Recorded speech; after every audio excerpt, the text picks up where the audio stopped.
Hello friends, अपने YouTube channel advocate Amit Kumar Gupta में आज जो केस मैं आप लोगों के सामने डिस्कस करूंगा उस केस का नाम है Ashok Leyland limited versus commissioner of income tax.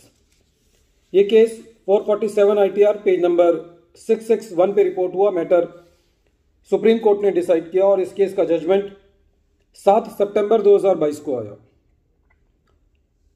इस केस के अंदर जो असेसमेंट ईयर है वो 1991 है। केस बहुत पुराना है और ये केस सेक्शन 80 HHC की डिडक्शन को लेकर है।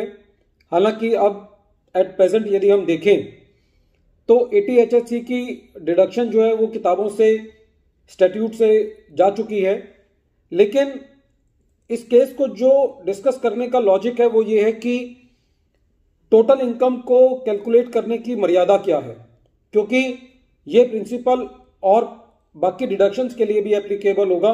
इसीलिए मैंने इस केस को वीडियो बनाने के लिए चुना। एसएससी ने 80 HHC की डिडक्शन क्लेम करी।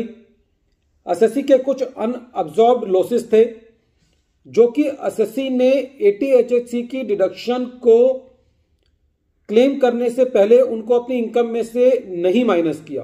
कहने का मतलब एसएससी जो है यदि इस अनअब्जॉर्ब्ड लॉसेस को एडजस्ट करता तो एसएससी 80 HHC की कम डिडक्शन क्लेम करता। असेसिंग ऑफिसर का कहना था कि पहले ये लॉसेस सेट ऑफ होने चाहिए फिर डिडक्शन क्लेम की जानी चाहिए, और एसएससी का कहना यह था कि साहब मेरी 80 HHC की डिडक्शन जो है वो अलग है, क्योंकि एक्सपोर्ट प्रॉफिट्स को लेकर के होती है, इसलिए इन लॉसेस का इससे कोई लेना देना नहीं है। हाईकोर्ट से एसएससी हार चुका था, इसलिए मैटर सुप्रीम कोर्ट में था और सुप्रीम कोर्ट ने भी हाईकोर्ट के ऑर्डर को अपील रखा और ये कहा कि 80 HHC की डिडक्शन को क्लेम करने के लिए यदि कोई अनअब्जॉर्ब्ड लॉसेस पहले हैं तो वो पहले एसएससी की इनकम में से माइनस किए जाएंगे और फिर वो 80 HHC की डिडक्शन दी जाएगी। इसके पीछे सुप्रीम कोर्ट ने डिडक्शंस को क्लेम करने की पूरी मर्यादा को बताया, पूरे सिस्टम को बताया। कोर्ट ने यह कहा कि एक सेक्शन है सेक्शन 80A सबसेक्शन 1, जो कि यह कहता है section 80A subsection 1 describes the deductions to be computed from the total income.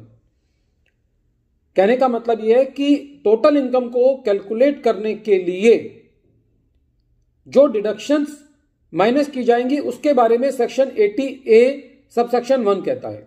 Section 80A section 80B subsection 5 says that total income as one computed in accordance with the provisions of the act before any deduction under chapter 6A, meaning thereby that कि यदि कोई पहले deduction claim करनी है तो सबसे पहले total income calculate की जाएगी। अब टोटल इनकम कैसे कैलकुलेट की जाएगी? Before deduction of 80 HHC is considered, the assessing authority has to compute the income in accordance with the provisions of the act. कहने का मतलब यह हुआ कि आपको यदि डिडक्शन क्लेम करनी है तो पहले आपको टोटल इनकम टैक्स के प्रोविजंस के हिसाब से कैलकुलेट करनी पड़ेगी। और टोटल इनकम टैक्स के प्रोविजंस के मुताबिक कैसे कैलकुलेट होगी कि जितने भी यदि आपके लॉसेस हैं सबसे पहले आप उनको सेट ऑफ करोगे, फिर टोटल इनकम आएगी और फिर उस टोटल इनकम में से आप अपने डिडक्शंस को क्लेम करोगे। तो क्योंकि एसएससी के सेक्शन 72A के मुताबिक अनअब्जॉर्ब्ड लॉसेस थे तो टोटल इनकम कैलकुलेट करने के लिए पहले वो लॉसेस माइनस किए जाएंगे और फिर उस टोटल इनकम में से जो लॉसेस को माइनस करने के बाद आएगी वो सेक्शन 80 HHC की डिडक्शन के लिए एलिजिबल होगी।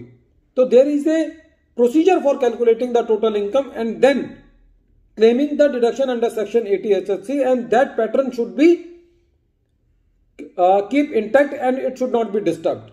सो in this particular case a very good law point has been settled that before claiming deduction under section 80 HHC you have to first set of the unabsorbed losses from the total income of the assessee.